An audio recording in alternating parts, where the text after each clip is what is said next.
Hi, I am Abdul Aziz from smart investment. ഇന്ന് നമ്മൾ discuss ചെയ്യാൻ പോകുന്നത് അവസാനത്തെ 3 മാസത്തെ മാർക്കറ്റ് ക്രാഷിനെ കുറിച്ചാണ്.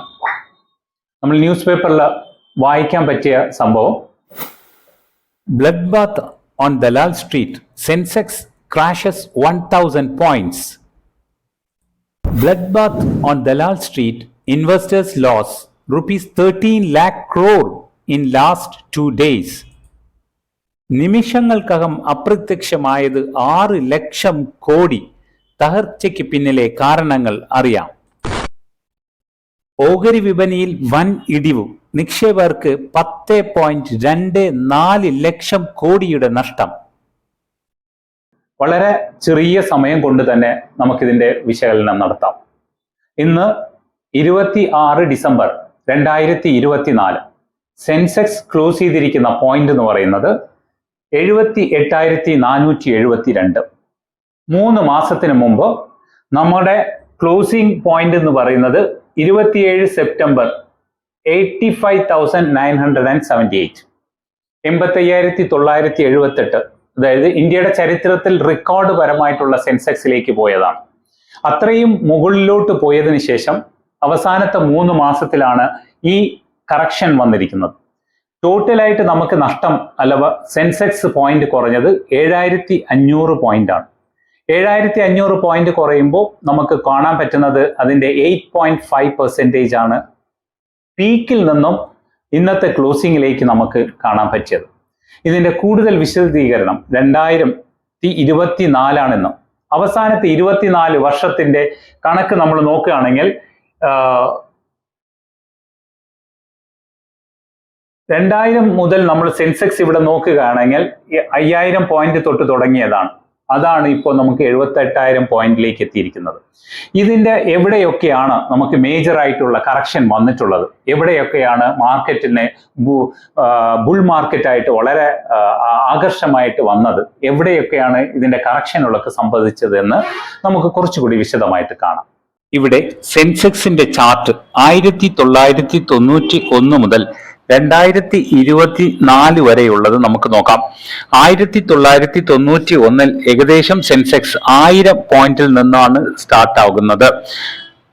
അന്ന് 1991 തന്നെ ഒരു സെൻസെക്സിന്റെ ഏറ്റവും വലിയ ഒരു കയറ്റം അവിടെ കാണാൻ സാധിച്ചു. കാരണം അന്ന് ഇന്ത്യയുടെ എക്കോണമിക് റീഫോം സ്റ്റാർട്ട് ചെയ്ത വർഷമായിരുന്നു. അതിൽ നിന്നും നമ്മൾ സ്റ്റാർട്ട് ചെയ്ത എക്കോണമിക് റിഫോംസ് ഇന്ന് വരെ അതിന്റെ ഉയർച്ചയിലേക്ക് പോയിക്കൊണ്ടിരിക്കുന്നത് നമുക്ക് കാണാൻ പറ്റും. ഇതിന്റെ ഇടയ്ക്ക് നമുക്ക് സ്വാഭാവികമായിട്ടുള്ള സെക്യൂരിറ്റി മാർക്കറ്റ് സ്കാം, അതുപോലെ തന്നെ Asian financial crisis, stock market scandal, terrorist attack in US, UTI crisis, ഇങ്ങനെ പല സന്ദർഭങ്ങളിലായിട്ട് അത് മാർക്കറ്റ് അപ്പ് ആവുകയും ഡൗൺ ആവുകയും ചെയ്തിട്ടുണ്ടാവും കാണാൻ പറ്റുന്നതാണ്. UPA 1 2004 വന്ന സന്ദർഭങ്ങളിൽ മാർക്കറ്റ് അപ്പ് ആവുകയും NDA ഗവൺമെന്റ് വന്നപ്പോൾ മാർക്കറ്റ് വളരെ സ്റ്റീപ്പായിട്ട് തന്നെ അപ്പ് ആവുകയും ചെയ്തത് നമ്മൾ കണ്ടതാണ്. 2008 ഗ്ലോബൽ ഫിനാൻഷ്യൽ ക്രൈസിസ് വന്നപ്പോൾ വളരെയധികം താഴ്ചയിലേക്ക് പോയതും, കോവിഡ്-19 വന്ന താഴ്ചയിൽ വളരെയധികം മാർക്കറ്റ് താന്നു പോകുന്നതും ഈ ഗ്രാഫിൽ കാണാൻ പറ്റുന്നതാണ്. സെൻസെക്സ് 2008 ഗ്ലോബൽ ഫിനാൻഷ്യൽ ക്രൈസിസ് 20,465 സെൻസെക്സിൽ നിന്നും 9,716 സെൻസെക്സിലേക്ക് കൂപ്പുകുത്തി. 10,749 പോയിന്റിന്റെ തളർച്ച, 52.52% കുറവ്. കോവിഡ്-19 2020 42,273 സെൻസെക്സിൽ പോയിന്റിൽ നിന്നും 28,288 സെൻസെക്സ് പോയിന്റിലേക്ക് കൂപ്പുകുത്തി.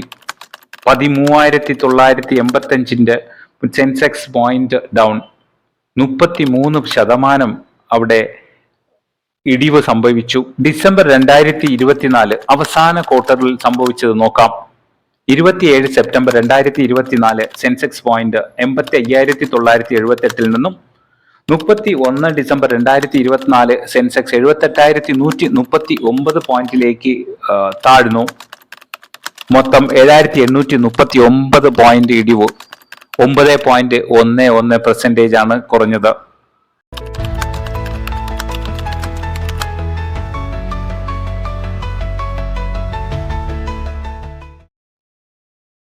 ഇതിൽ നിന്ന് നമുക്ക് മനസ്സിലായത് മാർക്കറ്റ് ക്രാഷ് എന്ന് പറയുന്നതൊക്കെ മാർക്കറ്റിന്റെ ഒരു കറക്ഷനാണ്. അത് നോർമൽ മാർക്കറ്റിന്റെ നാച്ചുറൽ ഫിനോമിനയാണ്. ഒരു മാർക്കറ്റ് അപ്പ് ആവുമ്പോൾ ഒരു പ്രോഫിറ്റ് ബുക്ക് വരും. സ്വാഭാവികമായിട്ട് ഡൊമസ്റ്റിക് മാർക്കറ്റും ഫോറിൻ ഇൻവെസ്റ്റേഴ്സ് ഒക്കെ പ്രോഫിറ്റ് ബുക്ക് ചെയ്യുമ്പോൾ സ്വാഭാവികമായിട്ട് ഒരു ചെറിയ കറക്ഷൻസ് ഒക്കെ 10% ഒക്കെ കറക്ഷനൊക്കെ വരുന്നത് സ്വാഭാവികമാണ്. അവിടെ ഒരു അസ്വാഭാവികമായിട്ടുള്ള ഒരു സംഭവങ്ങൾ അവിടെ ഇല്ല.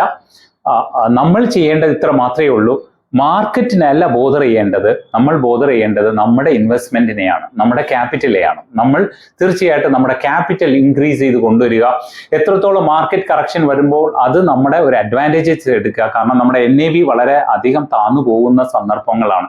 ആ സമയം നോക്കി, സന്ദർഭം നോക്കി നമ്മൾ കൂടുതലായിട്ട് അഡീഷണൽ പർച്ചേസ് ചെയ്യുക, നമ്മുടെ ക്യാപിറ്റൽ കൂട്ടിക്കൊണ്ടുവരിക. ഇതാണ് നമ്മൾ ചെയ്യേണ്ടത്. തീർച്ചയായിട്ടും എന്തെങ്കിലും സംശയങ്ങളുണ്ടെങ്കിൽ എൻ്റെ കമൻസിൽ ചോദിക്കാം, എൻ്റെ വാട്സപ്പ് നമ്പറിലും ചോദിക്കാം. Thank you so much. Mutual fund investments are subject to market risk. Read all scheme related documents carefully.